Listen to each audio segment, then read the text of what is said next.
Hello dear friends, আশা করি ভালো আছেন সবাই। আর আজকে আবারও হাজির হচ্ছে একটি গুরুত্বপূর্ণ টপিক নিয়ে। আর আজকের এই ক্লাসের আলোচনার বিষয় হলো বৃত্ত অঙ্কন বিষয়ক অনুসিদ্ধান্ত, বৃত্তের যে বিষয়ক অনুসিদ্ধান্ত এবং কিছু কোশ্চেনের সলিউশন নিয়ে আলোচনা করব, যেগুলো বিগত বিভিন্ন চাকরি পরীক্ষায় এসেছিল।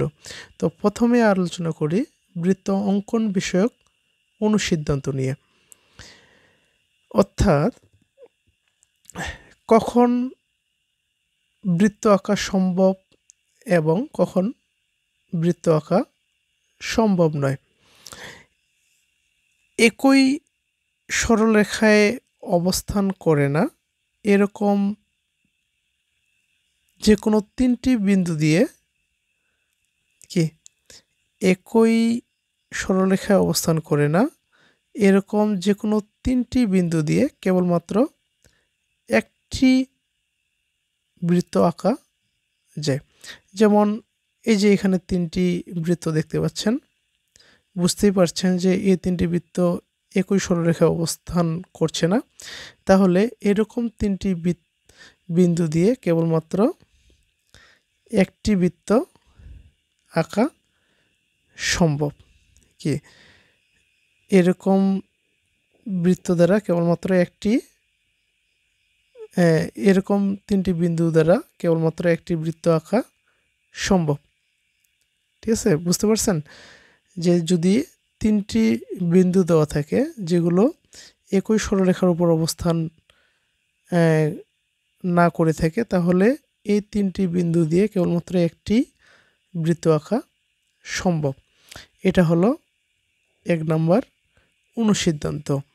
এখন 2 নম্বর অনুসিদ্ধান্ত হলো যদি তিনটি বিন্দু একই সরলরেখায় অবস্থান করে তাহলে এই তিনটি বিন্দু দিয়ে বৃত্ত আঁকা সম্ভব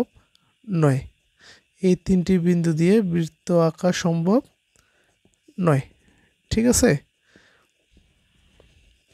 যদি তিনটি বিন্দু একই সরলরেখায় অবস্থান না করে তাহলে কেবলমাত্র একটি বৃত্ত আঁকা সম্ভব। আর যদি তিনটি বিন্দু একই সরলরেখায় অবস্থান করে তাহলে বৃত্ত আঁকা সম্ভব নয়।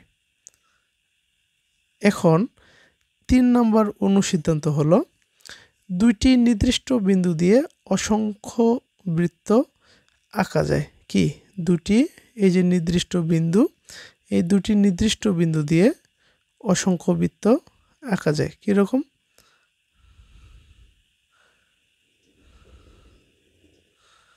এই যে আঁকা গেল, তাই না? আবার এমন হতে পারে,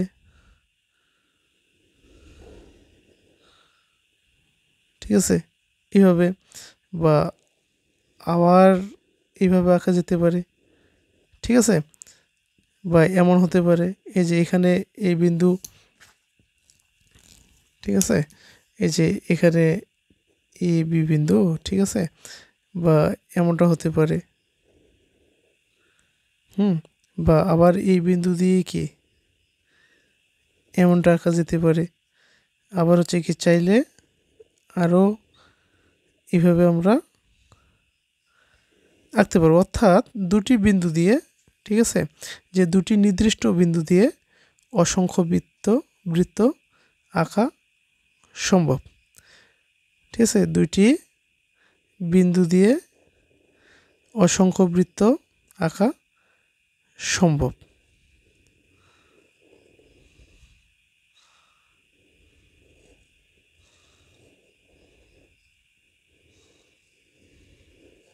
এইভাবে অসংখ্য বৃত্ত আঁকা সম্ভব। কি হবে? দুটি নির্দিষ্ট বিন্দু দিয়ে অসংখ্য বৃত্ত আঁকা সম্ভব। তাহলে এখানে আমরা 3টা অনুসিদ্ধান্ত জানলাম। প্রথম যে অনুসিদ্ধান্ত ছিল যে তিনটি বিন্দু সমরেখা নয়, অর্থাৎ তিনটি বিন্দু একই সমরেখায় অবস্থান না করলে এই তিনটি বিন্দু দিয়ে কেবলমাত্র একটি বৃত্ত আঁকা সম্ভব। আর যদি তিনটি বিন্দুই একই সরলরেখায় অবস্থান করে অর্থাৎ সমরেখা, তাহলে বৃত্ত আঁকা সম্ভব নয়। আর যদি যে কোনো দুটি দুটি বিন্দু দ্বারা দুটি নির্দিষ্ট বিন্দু দ্বারা অসংখ্য বৃত্ত আঁকা সম্ভব। অসংখ্য বৃত্ত আঁকা সম্ভব, ঠিক আছে, দুটি নির্দিষ্ট বিন্দু দ্বারা। তাহলে বৃত্ত অঙ্কন বিষয়ক যে অনুসিদ্ধান্ত সেটা আমরা জানলাম। এখন আমরা যে বিষয়ক অনুসিদ্ধান্ত জানব, তারপর কিছু কোশ্চেনের সমাধান দেখব। এখন আমরা যে বিষয়ক অনুসিদ্ধান্ত গুলো জানবো, ঠিক আছে, অনুসিদ্ধান্তগুলো জানবো। প্রথম যে অনুসিদ্ধান্ত সেটা হচ্ছে, এখানে আমি একটি বৃত্ত আঁকার চেষ্টা করছি। একটি বৃত্ত, কেন্দ্র হচ্ছে ও, ঠিক আছে। এই বৃত্তের কেন্দ্র হতে ব্যাস ভিন্ন। এই যে বৃত্তের কেন্দ্র হতে ব্যাস কি জানি আমরা? ব্যাস তো হচ্ছে কি, ব্যাস হচ্ছে কেন্দ্র দিয়ে যায়, তাই না? কেন্দ্র দিয়ে যেটা যায় সেটা হচ্ছে কি, ব্যাস। এখন এই ব্যাস ভিন্ন অন্য কোনো যে, ঠিক আছে, এই বৃত্তের কেন্দ্র হতে ব্যাস, এটা হচ্ছে কি ব্যাস। এই বৃত্তের এটাই হচ্ছে কি ব্যাস, তাই না? এটা হচ্ছে কি ব্যাস। এটা হচ্ছে কি একটা বৃত্ত, ও হচ্ছে কেন্দ্র। তাহলে হচ্ছে কি, বৃত্তের কেন্দ্র হতে ব্যাস ভিন্ন অন্য কোনো যে এর উপর অঙ্কিত লম্ব, ঠিক আছে, এই কেন্দ্র থেকে অন্য কোনো যে এর উপর অঙ্কিত লম্ব, অর্থাৎ কি এখানে ও, এটা এম, এটা এ বি ধরলাম যে, তাহলে এখানে এই যে অঙ্কিত লম্বটা কি হবে, এই যেটাকে সমদ্বিখণ্ডিত করবে। অঙ্কিত লম্ব বলতে কি, এটা হচ্ছে কোণটা হচ্ছে 90 ডিগ্রি। তাহলে যে ভিন্ন, এই যে কি ব্যাস ভিন্ন অন্য কোনো, এই যে কেন্দ্র হতে অন্য কোনো যে এর উপর অঙ্কিত যে লম্ব, ঠিক আছে, এই লম্বটা কি করবে, এই যে যেটাকে কি করে সমান দুটি ভাগে বিভক্ত করবে। তার মানে এখানে M A equal to M B, যেখানে কি ও এম হচ্ছে এ বি এর উপর লম্ব। ও এম হলো এ বি এর উপর লম্ব হলে কি হবে, এই যে এ বি দুটি ভাগে বিভক্ত হবে, সেটা কি হবে, এম এ এম বি, এই দুটি অংশ কি সমান হবে। এটি হলো যে বিষয়ক অনুসিদ্ধান্তের কি প্রথম অনুসিদ্ধান্ত, ঠিক আছে। তারপর 2 নম্বর অনুসিদ্ধান্তটি জেনে নেই।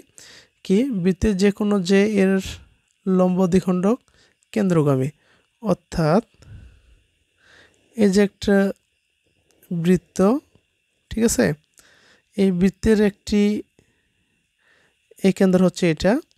এখন এই যে এটা হচ্ছে কি এ বি এর যদি লম্ব দ্বিখণ্ডক আঁকি, এই যে লম্ব দ্বিখণ্ডক আঁকতেছি আমরা, যে লম্ব দ্বিখণ্ডক যদি আঁকি, লম্ব দ্বিখণ্ডক আমরা ধরলাম, এটা তো হচ্ছে ও, কেন্দ্রটাকে ও ধরলাম, আর এটা ধরলাম কি এম। এই যে লম্ব দ্বিখণ্ডক আঁকলে এই যে লম্বটা কি হবে, কেন্দ্রগামী হবে। অর্থাৎ এ বি এর উপর যদি লম্ব দ্বিখণ্ডক আঁকি, তাহলে সেটা কি করবে, সেটা কেন্দ্রগামী হবে, অর্থাৎ কেন্দ্র বরাবর গমন করবে, ঠিক আছে, কেন্দ্রগামী হবে। অর্থাৎ এ বি এর উপর আমি কি, বা এখানে যদি আর একটি জে নিই সিডি, এবং এর উপর এর যদি আমরা লম্ব সমদ্বিখণ্ডক আঁকি, তাহলে এটা কি হবে, কেন্দ্রগামী হবে। অর্থাৎ এই লম্ব সমদ্বিখণ্ডকটা কেন্দ্র দিয়ে যাবে। এটা হলো 2 নম্বর অনুসিদ্ধান্ত। এখন 3 নম্বর হচ্ছে কি, বৃত্তের সমান সমান যা কেন্দ্র থেকে সমদূরবর্তী। অর্থাৎ এই যে বৃত্ত, এই বৃত্তের সমান সমান যা, তার মানে কি, এই যে দুটি বিন্দুর সংযোজক রেখাংশকেই তো আমরা কি বলি, যা বলি, তাই না? এই যে এই একটি যা ধরলাম, এ বি এর দৈর্ঘ্য যা, এখানে একটি ধরলাম সিবি, আবার এখানে ধরলাম সিডি, ঠিক আছে। তার মানে ধরলাম এ বি এর দৈর্ঘ্য যা, বিসি এর দৈর্ঘ্য তা, এবং সিডি এর দৈর্ঘ্য তা। যদি এরকম যে থাকে যেগুলোর দৈর্ঘ্য হচ্ছে কি সমান, তাহলে কেন্দ্র হতে এই যেগুলো দৈর্ঘ্য হবে সমান। তার মানে কি এটা কেন্দ্র যদি ও ধরা হয়, ও থেকে এই যে দৈর্ঘ্য, এই যে দৈর্ঘ্য, এই যে দৈর্ঘ্য কী হবে সমান হবে। ধরলাম এটা হচ্ছে কি ও এম, এটা হচ্ছে ও কিউ, এটা হচ্ছে কি ও পি। তাহলে এখানে এই যে দূরত্বগুলো কি O M equal to O Q equal to O P হবে। কে 3 নাম্বার যে অনুসিদ্ধান্ত সেটা হলো কি যে বৃত্তের সমান সমান যাগুলো কেন্দ্র হতে কি হবে সমদূরবর্তী হবে। আবার কি বলছে 4 নাম্বার অনুসিদ্ধান্তটি, সেটা হচ্ছে বৃত্তের দুটি জায়ের মধ্যে কেন্দ্রের নিকটতম জাটি অপর যা অপেক্ষা বৃহত্তর হবে।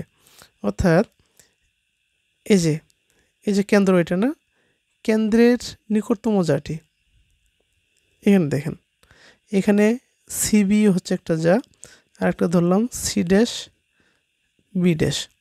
এখন এই যে সিবি, এই যে কেন্দ্র হতে কোন যেটি কাছে, সি ড্যাশ বি ড্যাশ নাকি সিবি? অবশ্যই আপনি বলবেন যে সি ড্যাশ বি ড্যাশ এই জাটি কি, এই যেটি হচ্ছে কেন্দ্র থেকে কাছে, আর সিবি হচ্ছে কি কেন্দ্র থেকে দূরে। তাহলে এই যে যেগুলো যত কেন্দ্রের কাছাকাছি আসবে তত কি হবে দৈর্ঘ্য বেশি হবে। অর্থাৎ এখানে যদি সি ডবল ড্যাশ আর বি ডবল ড্যাশ এটা আরেকটা জেনি, তাহলে আমরা দেখব সিবি এই যেটির দৈর্ঘ্যের তুলনায় সি ড্যাশ বি ড্যাশ এর দৈর্ঘ্য বেশি হবে। আবার সি ড্যাশ বি ড্যাশ এই যেটির তুলনায় C double dash B double dash, হ্যাঁ, এটির দৈর্ঘ্য আরও বেশি হবে। অর্থাৎ যে যত কেন্দ্র থেকে দূরে হবে তত দৈর্ঘ্য ছোট হবে, আর যত কেন্দ্রের দিকে দৌড়াবে, কেন্দ্রের দিক কাছাকাছি হবে, তত দৈর্ঘ্য কী হবে বেশি হবে। আশা করি বুঝতে পেরেছেন।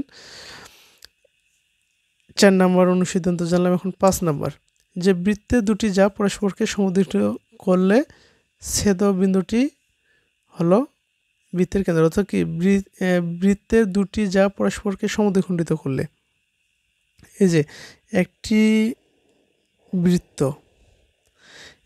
বৃত্তের দুটি যা কখন সমদ্বিখণ্ডিত করবে, একটি বৃত্তের দুটি যা যে কখন সমদ্বিখণ্ডিত করবে, যখন এই যে দুটি কেন্দ্র দিয়ে যাবে এবং কেন্দ্রই হবে কি এই যে দুটির সমদ্বিখণ্ডক।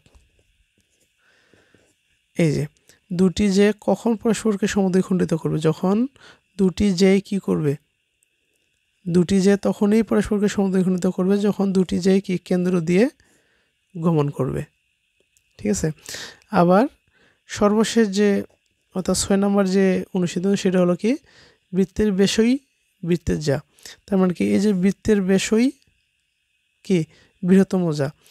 বৃত্তের ব্যাসই মানে কি এখানে আমরা কি জানি বৃত্তের এটা কি একটি জে, তাই না, ও পি না এম এন, এটাও একটি জে, এটাও একটি জে, এটাও একটি জে, কিন্তু যে যেটি কেন্দ্র দিয়ে যায় সেটি হচ্ছে কি ওই বৃত্তের ব্যাস। আর এই যে দেখেন এখানে যতই কেন্দ্র থেকে দূরে, যেই যে দৈর্ঘ্য কেন্দ্র থেকে দূরে হবে, যত দূরে হবে তত কি হবে দৈর্ঘ্য ছোট হবে, যতই কেন্দ্রের কাছে যাবে ততই দৈর্ঘ্য কি হবে বাড়তে থাকবে, বাড়তে বাড়তে বাড়তে বাড়তে যেটা একবারে কেন্দ্র দিয়ে যাবে সেই যেটা হবে সবচেয়ে বৃহত্তর, আর ওটি হচ্ছে কি ব্যাস। তারপরে আবার যদি কি কেন্দ্র থেকে দূরে যায় আবার কি হবে দৈর্ঘ্য কমতে থাকবে। তাহলে কেন্দ্র বরাবর যেটি যাবে সেটা হচ্ছে কি বৃহত্তর, সেটা হচ্ছে কি বৃহত্তর যা যে। তাহলে কি এই ব্যাসই হচ্ছে একটি বৃত্তের বৃহত্তর যে। আশা করি বুঝতে পেরেছেন। এখন কিছু কোশ্চেনের সমাধান নিয়ে আলোচনা করি যেগুলো বিগত বিভিন্ন চাকরি পরীক্ষায় এসেছিলাম। প্রথম কোশ্চেনটি একটি বাড়ি একটি খামার এবং সহকারী পরিবার পরিকল্পনা অফিসার 2016 নিয়োগ পরীক্ষা এসেছিল। কি বলছে একটি যে কয়টি চাপে বিভক্ত, অর্থাৎ আচ্ছা চাপের যে সংজ্ঞা সেটা আমরা কিনে যে এর সংজ্ঞাটা কি জেনেছিলাম যে দুটি যে দুটি ভিন্ন বিন্দুর সংযোজক রেখাংশকে কি বলা হয়, যে বলা হয়। আবার চাপ কাকে বলে সেটা আমরা কি জেনেছিলাম যে বৃত্তের দুটি বিন্দু তার পরিধিকে বৃত্তের দুটি বিন্দুর মধ্যবর্তী পরিধির যে অংশ, এই বিন্দু থেকে এই বিন্দুর মধ্যবর্তী পরিধির অংশ কি, এটা সেই অংশকে কি বলা হয়, বৃত্তের চাপ বলা হয়। আবার এটাও কি, এই বৃত্তের মধ্যবর্তী পরিধির অংশ কি, এটাকেও চাপ বলা হয়।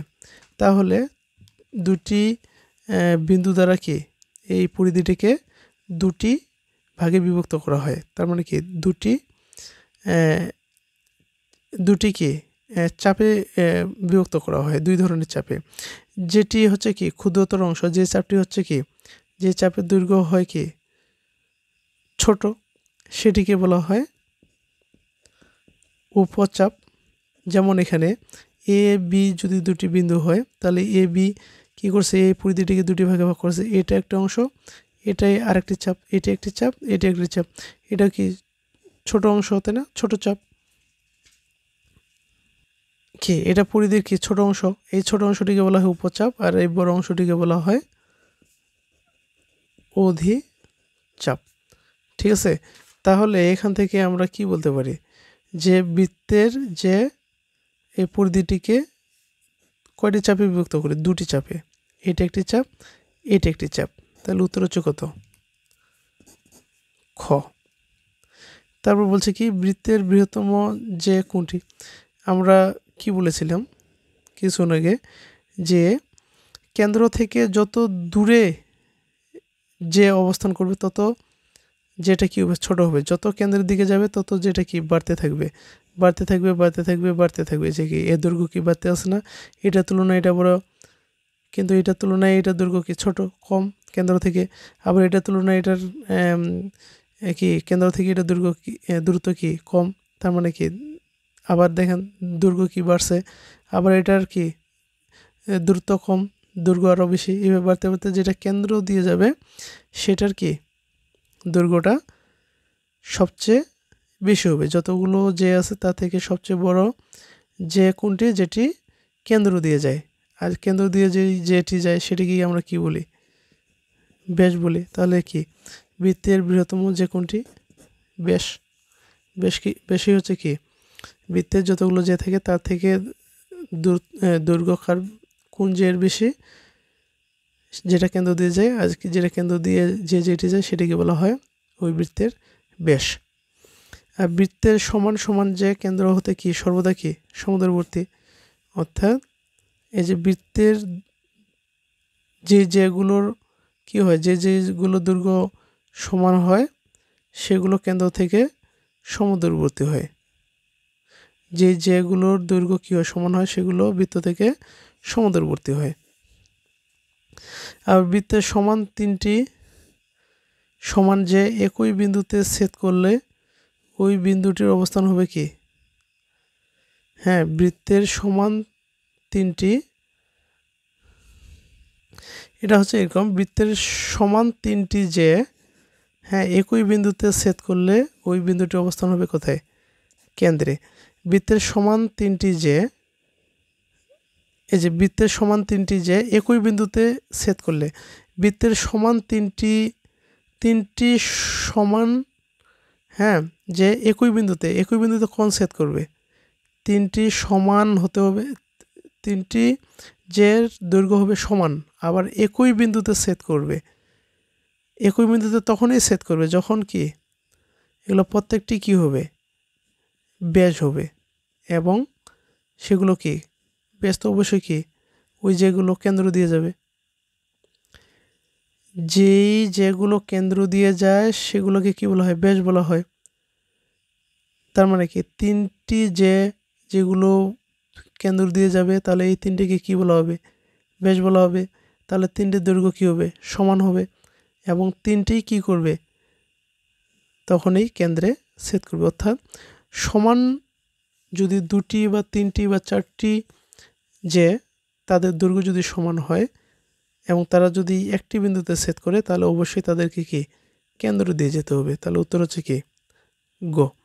আজকে এই পর্যন্তই, আশা করি বুঝতে পেরেছেন। বুঝতে না বলে কমেন্টে জানাবেন। আর ভিডিওগুলো ভালো লেগে থাকলে অবশ্যই লাইক কমেন্ট শেয়ার করবেন। ধন্যবাদ সবাইকে, ভালো থাকেন, সুস্থ থাকেন সবাই। আবার দেখা হবে নতুন অন্য কোনো ক্লাসে, ততক্ষণ সবাই ভালো থাকবেন।